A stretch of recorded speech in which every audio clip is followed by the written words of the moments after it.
Ukitaka kujua mtu mwerevu ni ule mwenye serikali inapiganga vita. Serikali haina haja na wewe kama wewe unaisupport. Moi alienda akaambia Koigi wa Mwere, nimekupatia shamba eka 2 wapi? Nakuru. Akajua Koigi wa Mwere akienda kuongea atasema na support nani? Koigi wa Mwere akaenda akasema mi bado nasema kani uende nyumba. By jioni title deed ilikuwa ishachukuliwa.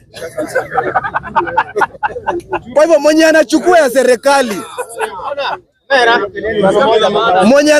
serikali, ndio adui ya wanai.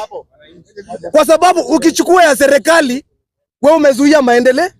Kwa sababu hakuna siku rais atakupatia pesa yake. Ukiwaipatiwa pesa ya siasa ni pesa imetolewa kwa maendeleo.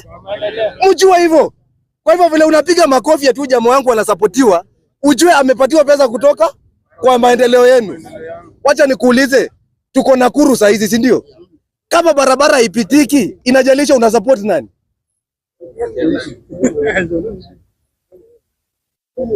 Wacha jana nilikutana na mzee fulani na alinipigia story nyingine mzuri sana, na hiyo ndo nitamalizia.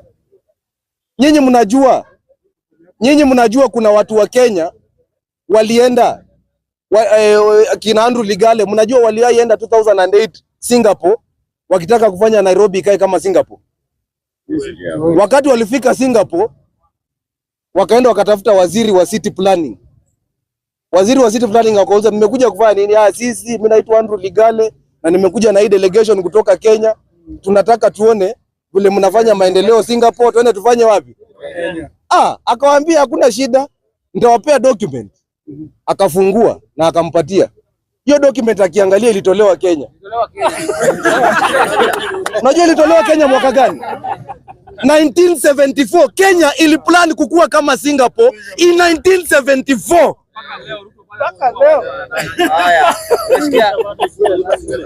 Na Singapore ilikujaje ikakuwa Singapore? Singapore ilikuwa mahali fulani ya Malaysia enye wa Chinese wanaishi. Na wa Chinese wanafanya nini? Wanakula mbwa. Wale Waislamu wa Malaysia hawakupenda hiyo tabia, wakawatenga, wakawaambia sasa kuanzia leo Singapore sio part of Malaysia. Nika kusema juu Wajaluo wanakula samaki kuanzia leo Nyanza si Kenya. Mkae huko. Walibaguliwa juu hiyo kukula mbwa peke yake. Hao wakaenda wakaanza kuongea na serikali ya China, wakawaambia tumeachwa tuko pekee. Wakaona kwa sababu nchi yetu ni ndogo na tuko wengi, hebu kwanza tufanye vitu ngapi? 2, tulete kinaitwa housing project. Na tufanye kitu inaitwa nini? Birth control. Hakuna kupata mtoto zaidi ya mo. Utapewa nyumba bedroom ngapi? 2, yako na bibi yako na mtoto. Ukipata watoto 2 unafunguliwa. Singapore ni ndogo ndio maana majengo ilikuwa inajengwa ikienda juu. Kenya ni kubwa. Kenya huwezi maliza. Umeelewa? So baada ya hapo wakasema tutafanya nini ingine ndio tusisumbuliwe. Singapore iko na port.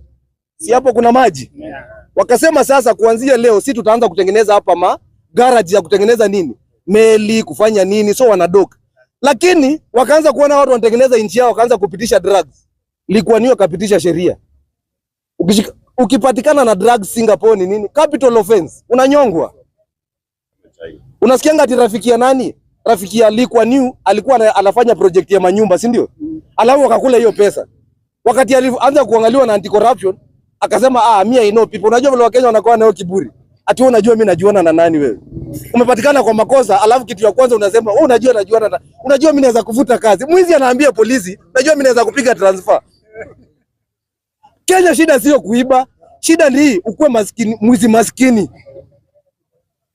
Sasa wewe jamaa akapigia Likuwa New.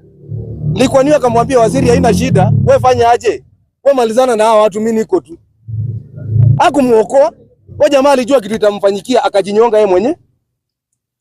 Niulize, Kenya mko tayari? Wacha nikuulize, nani anapenda Gachagua hapa? Ikiweza semekana leo anyongwe sababu ya corruption, utakubali? Kwa hivyo uko tayari kuwa Singapore? Nani anapenda Matiang'i? Leo ikiweza semekana kweli tunataka kuwa Singapore. Isemekane Matiang'i amfanya makosa na inafaa anyongwe. Acha anyongwe. Hakuna sheria. Mpaka tuunde hiyo. Asante.